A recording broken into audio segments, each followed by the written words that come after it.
Buonasera e ben ritrovati con il TG Flash di New Sicilia. Di seguito i titoli più importanti del pomeriggio. In apertura alla politica, dopo l'approvazione dei primi due articoli del DDL di riforma dei consorzi di bonifica, a Sala d'Ercole è stato bocciato l'articolo 3. Il presidente Gaetano Galvagno ha sospeso la seduta, posticipata a domani, e ha convocato la conferenza dei capigruppo.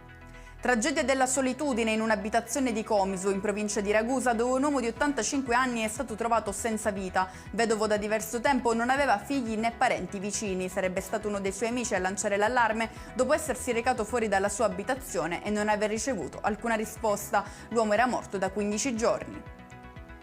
Termina la fuga di due autori della rapina avvenuta nello scorso aprile in una gioielleria di Belpasso, in provincia di Catania. I titolari sono stati minacciati con una pistola, colpiti da calci e pugni e legati con del nastro adesivo. Decine di incendi sono divampati in Sicilia a causa del forte caldo che si è abbattuto nelle ultime ore sull'isola. Fiamme soprattutto a Belpasso, nel Catanese, in un vivaio di Modica in provincia di Ragusa e in diverse zone del Palermitano.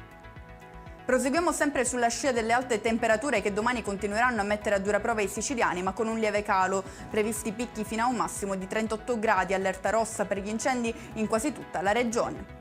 E con questo è tutto, prossimo appuntamento domani alle 13:30. Grazie per averci seguito, buona serata.